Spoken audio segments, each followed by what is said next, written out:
Yes, now the mic is on. Welcome back from the break. I understand it was a long fall break and you extended it, but I'm glad you're here again. It's my pleasure and privilege to chair this session on Science and Religion Dialogue, 3 multi-contextual dimensions. My name is Antje Jackelén. I'm the bishop of the Diocese of Lund, which means the 2 most southern provinces in Sweden. My research in religion science started out with the question of time and eternity, the question of time in church, science, and theology. Those of you who know me before may know me as the former director of the Zygon Center for Religion and Science at Chicago. I taught that at the Lutheran School of Theology. And I'm also currently the president of the European Society for the Study of Science and Theology, ESAT. And first I want to turn the floor over to Hava Tirosh-Samuelson from Arizona State University to introduce herself and to tell us about the Science and Religion Dialogue in the post-secular moment. Well, thank you very much. I didn't realize that I have to do my own PR here, but here it goes. So I'm basically involved in the Science and Religion Dialogue in from three perspectives. I'm a recipient of several grants from the Templeton Foundation. One large grant was on facing the challenges of transhumanism, religion, science, and technology. That was 2006 to 2010, and it funded books, seminars, lectures, including a volume that I edited, which was entitled Building Better Humans, ? Refocusing the Debate on Transhumanism. That just came out in 2012. The second grant that I just received recently, the Transhumanist Imagination, Innovation, Secularization, and Eschatology. We got it for 2 years, that's 2012 and 2014, and it will fund 4 case studies as well as a large international conference which we will hold in July 2013, most likely here in Heidelberg, but maybe in Karlsruhe. The forthcoming issue of Zygon, as Wim knows, will feature essays related to this particular new project. Second, I'm very involved in promoting Judaism and science, and that is my contribution to the dialogue of science and religion by making it more inclusive and by telling Jews that they need to think a little bit more about science. And let me tell you, it has not been an easy job. I manage the Judaism, Science, and Medicine group that Norbert Samuelson and Elliot Dorff founded in 2008 at ASU, and I organize the annual conferences.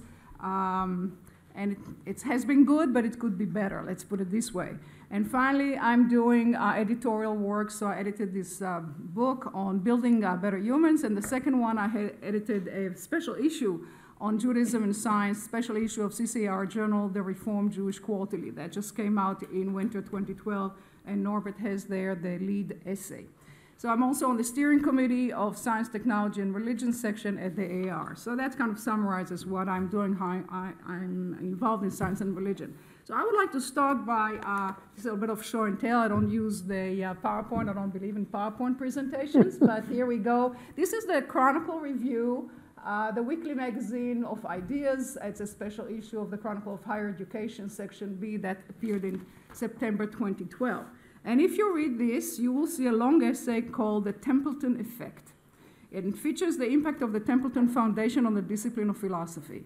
The essay highlighted 6-figure grants given to academic philosophers to study big questions, ranging from philosophy of cosmology through free will and the problem of evil.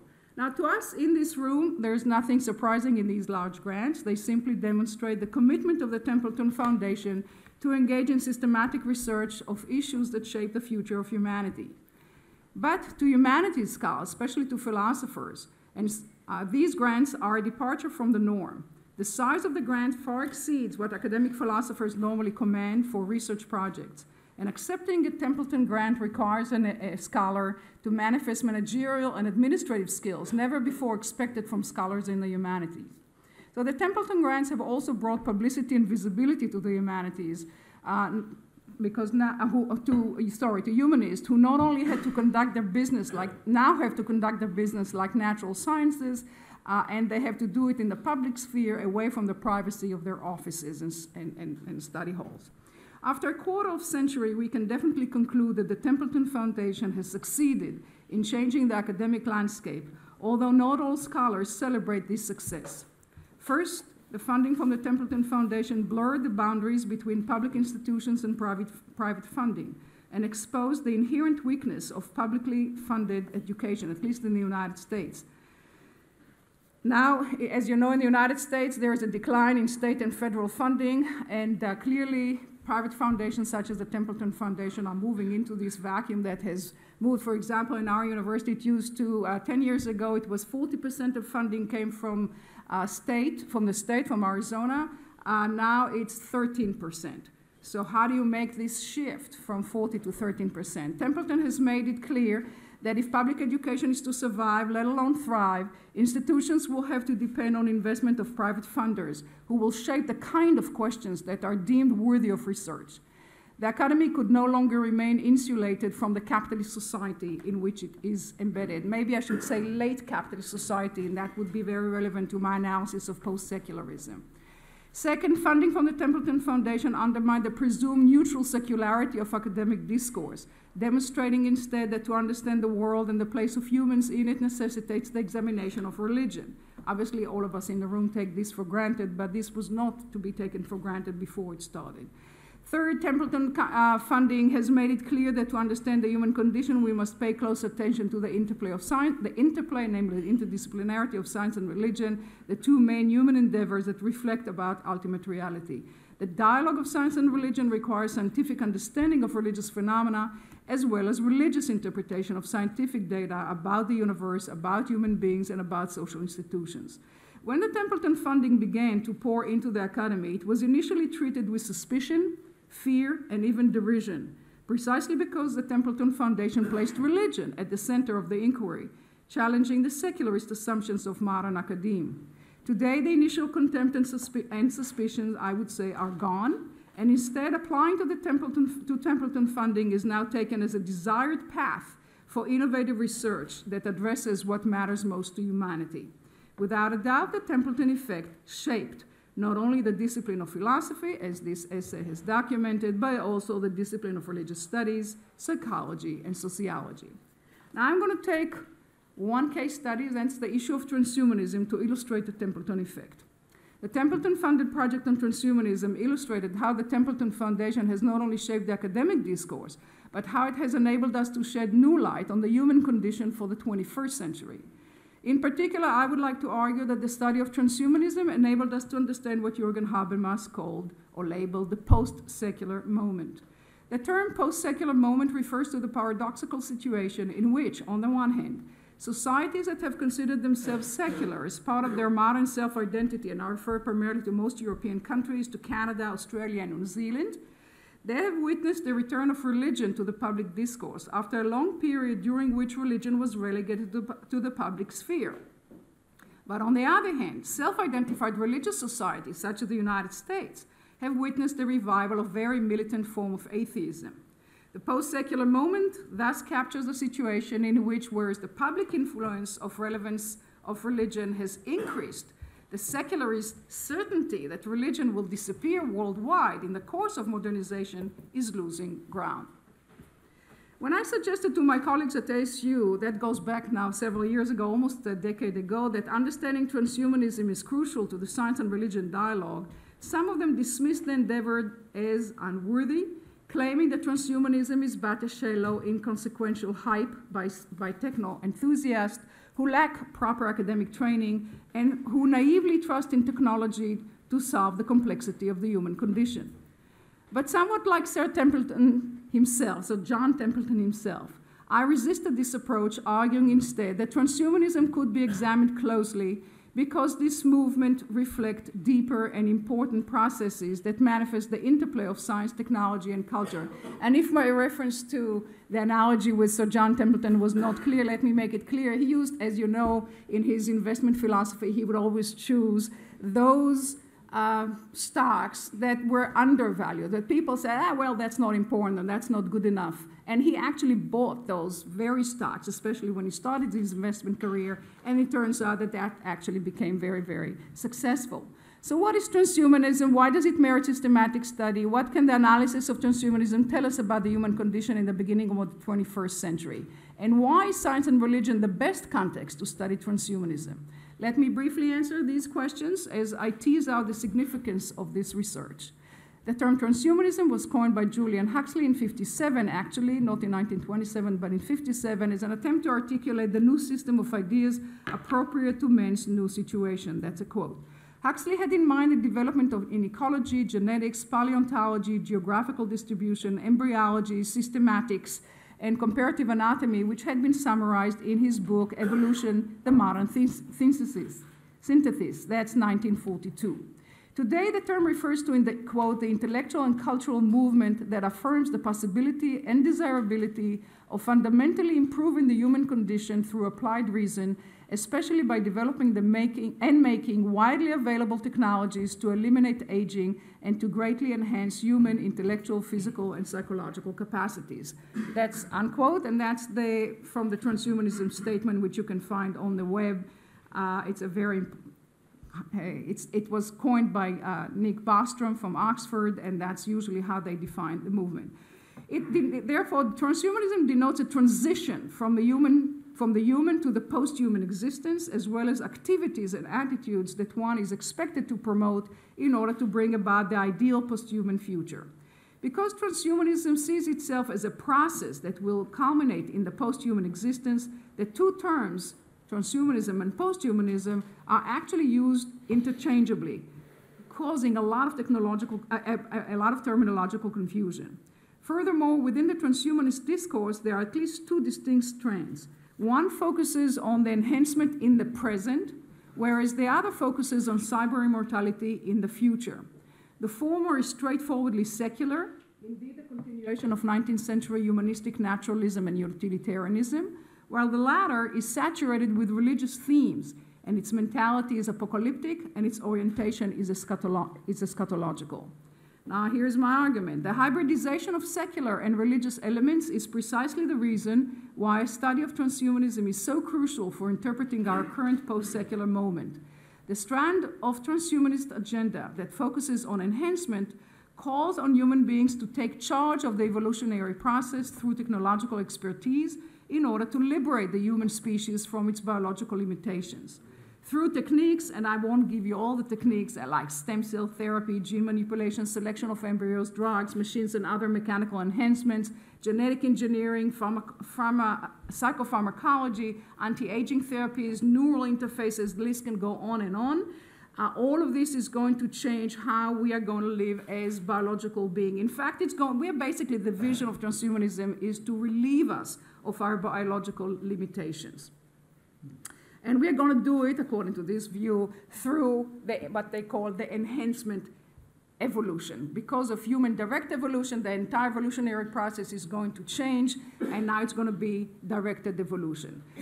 But now transhumanism goes well beyond enhancement to speculate about a new phase in the evolution of the human species in which machines, especially superintelligent machines, will not only augment human physical and mental capacity, but will actually supersede, and that's the key word here, supersede the humans who have designed them.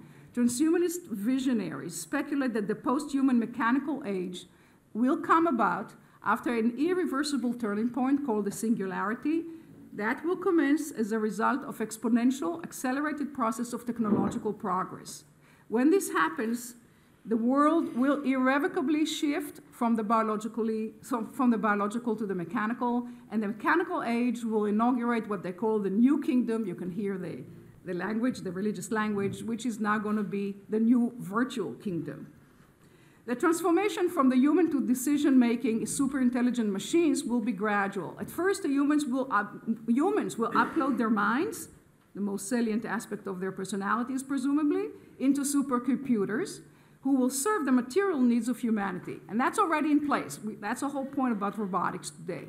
Eventually, the machines will, now I'm quoting from Robert Garrissey, Eventually, the machines will tire of taking care of humanity and will decide to spread throughout the universe in the interest of discovering all the secrets of the cosmos. As Hans Marwick imagines it, machines will convert the entire universe into, quote, an extended thinking entity. And as the age of robots will be supplanted by the next age, which will be the age of mind, machines will create space for a subtler world, that's a quote from Marwick, in which computations alone will remain. That is the virtual kingdom of what he calls mind fire that will render earthly life meaningless, ultimately swallowed by cyberspace. And he already stated that in 1999, so that's kind of old hat as far as they're concerned.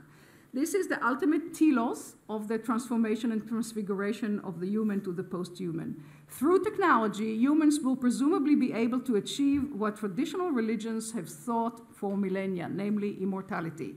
In the techno-futuristic scenario, mechanical creativity itself promises the salvation of humanity, destroying the most problematic aspects of the biologically evolved human body.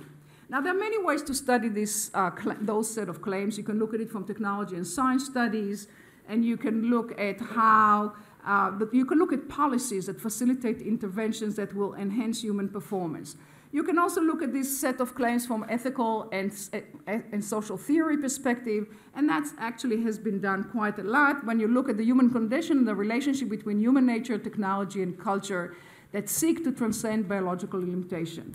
In this regard, the transhumanist preoccupation with human enhancement raises a host of ethical and social concerns regarding equality, access to limited resources, and fairness, as well as reflection on the economic and political implications.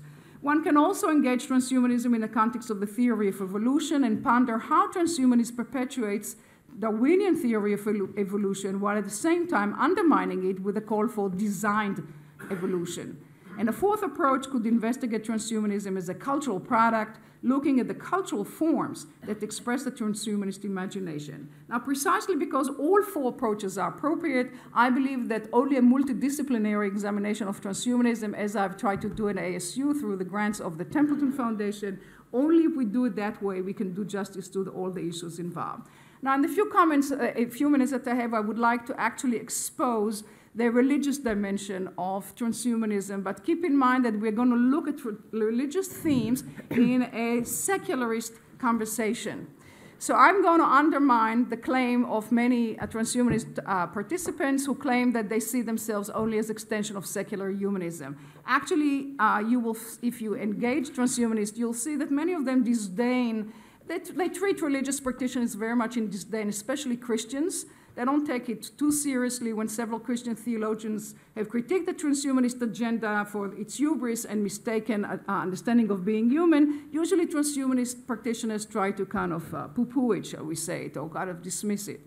I have to say that a few transhuman, oh, maybe one more before that, one more point. Sometimes advocates of transhumanism have presented it as a direct competition to traditional religions. So, for example, Bainbridge, who is a major player in the National Science Foundation, he contributes to this notion that religion and science are oppositional precisely because of his version. I'll come back to him at the end of the talk. You'll see how important this particular player is.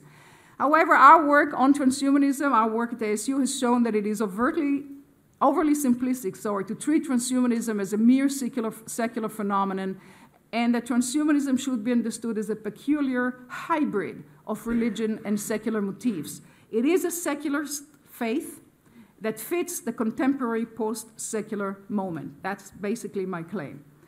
That is to say, we have reached a consensus, this is not to say that we have reached a consensus about transhumanism or that we all subscribe to one understanding of its cultural significance. Rather, we have exposed transhumanism as a hybrid of those secular and religious motifs.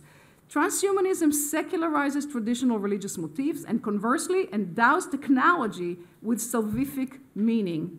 And that's the reason why it is so important, because technology is now going to do the job. It's not theology. Basically, as you're going to hear those transhumanists speak, you will see what they're saying, that theology doesn't matter because technology will take care of it all. So what am I saying about transhumanism? Just very briefly, I think the way to start the conversation of transhumanism to understand its depth for the post-secular moment is to keep in mind that we had to start with Julian Huxley. Julian Huxley's vision of transhumanism as religion without revelation. That's what it was. That's how he envisioned it. And he didn't call it transhumanism until 1957, but he actually began to think about those issues from 1927. So it took him several years, several decades to get there. But from Julian Huxley, there are significant, that's kind of the key insight. But there are also significant differences between Huxley and contemporary transhumanists. Contemporary transhumanists theorize about the human species in ultimate terms. Contemporary transhumanism also seeks transcendence by means of technology. Contemporary transhumanism has authoritative doctrines, texts, and leaders, as well as normative beliefs and values. Contemporary transhumanism also has a eschatological vision, and contemporary transhumanism offers an ethical vision. What's the bottom line? The bottom line, I think, they function as a religion, albeit in a secularized form. And they offer us meaning that seeks to recruit new adherents. So in the marketplace of ideas, transhumanism today actually is very successful, and it proliferates by use of technology, especially the internet technology and many other things, especially video games. So I'll come to that point later on. It's a serious player in the markets of ideas. This is why transhumanism has been influential much more than numerical strength of the movement. There are only 5,000 people associated with the movement, but it's much more influential because it expresses deep religious impulses in a secularized idiom of science and technology that previously had been taken to be in contrast to religion. Now, how is it all relevant to the post-secular moment? It's relevant to the post-secular, how much time I have? 3 minutes. Okay, it's relevant to the post-secular moment because, well, Hava must help us to think through what's problematic and where we are right now. So I'm going to skip a little bit here and just kind of, if you want me, a summary. So what does it all mean? I'll go directly to the conclusion when we can revisit Habermas later on and why Habermas is so relevant here. But if I'm going to translate, okay, so what if, or what's, so what? How is it relevant? Let me conclude by a few methodological comments in terms of the dialogue of science and religion. Unlike the focus of the essay in the Chronicle Review, the research on transhumanism shows that the science and religion discourse is not limited to philosophy, but instead should be understood as a multidisciplinary endeavor that includes the natural sciences, the social sciences, and the humanities. Now, for the post-secular moment, I think that the discourse of science and religion is the best place to do all this kind of work. How it will affect the science and religion dialogue. First, rather than focus on philosophy as the final and most challenging secular frontier to be conquered by religion, the discipline of science and religion should do well to adopt historical perspective. Now, when I got into this conversation about a decade ago, 13 years ago, I would have to say that history was undervalued as a discipline. Very few people really focused on history. A lot more was on theology. That has changed in the last decade. But science and religion should not be treated as reified abstractions or rigid ideology, but time-bound habits of mind, social practices, and cultural convention. That's number one. So history really matters a lot. Number two, we have to do it, of course, in an interdiscipline, in a pluralistic environment. There is no science and religion as plural term, but both terms should be understood as a plural noun. And it's not just religion, but religions, of course. Judaism is just one of it. But I have to say that world religions are not so well represented in this conversation. Even though we have Judaism, we have some discussion of Islam, we're going to hear something about Hinduism. Obviously, world religions include many more than those three. So we probably need to do a little bit better in terms of diversification, especially in a globalized environment that we live in. Third, the post-secular moment, in the post-secular moment, the discourse of science and religion must pay more attention to technology, also an aspect that I find a little bit underrepresented here in our conversation. Science and religion dialogue cannot be limited to theology, nor could it focus merely on philosophy. Technology is a cultural artifact that shapes every aspect of our daily life as much as it shapes our perception of social reality. As analysis of transhumanism shows, the world of cyberspace and video games is a major cultural domain for the dissemination of transhumanist motifs, beliefs, and rhetorical postures. Serious gamers such as William Bainbridge, again, the founder of the Order of Cosmic Engineers, and the designer of the maker of the World of Warcraft. This is a person who handles a lot of money in the National Science Foundation. He's a very popular video gamer, and he sees transhumanism as the religion for the galactic civilization. If you're not familiar with this essay, you may want to Google it. It's a very interesting essay.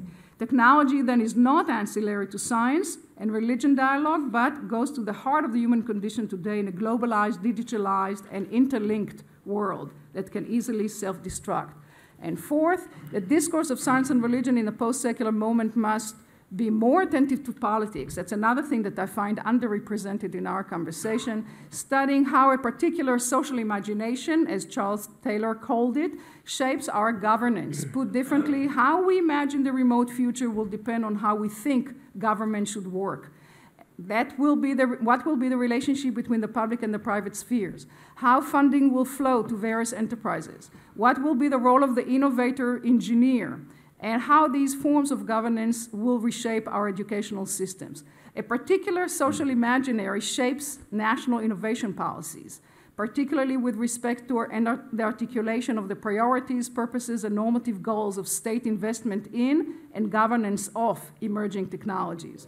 In the developed as well as developing world countries are staking their futures on innovation-driven knowledge economies, as it's known, to drive growth and improve quality of life. Achievement of these policy goals are largely measured in terms of generic metrics, and specified research agendas are increasingly articulated around specific technological goals. Think, for example, of clean energy, as solutions to pressing policy problems. The science and religion dialogue in the 21st century will have to consider the connection between the social imaginary, or social imagination if you wish, governance and policy, no less than ethical views, norms, and values that we'll have to examine, and we'll have to examine them comparatively. It stands to reason that if Sir John Templeton were with us today, he would agree to these 4 points about the future of science and religion dialogue. His unique ability to discern that which is valuable before others can recognize it. His dogged determination to have a full grasp of a given subject matter with all its nuances, and his humility to know that there are no simplistic and facile answers to truly big questions will enable all of us to generate fresh thinking, innovative research, and spiritual direction for the science and religion dialogue in the current post-secular moment. Thank you.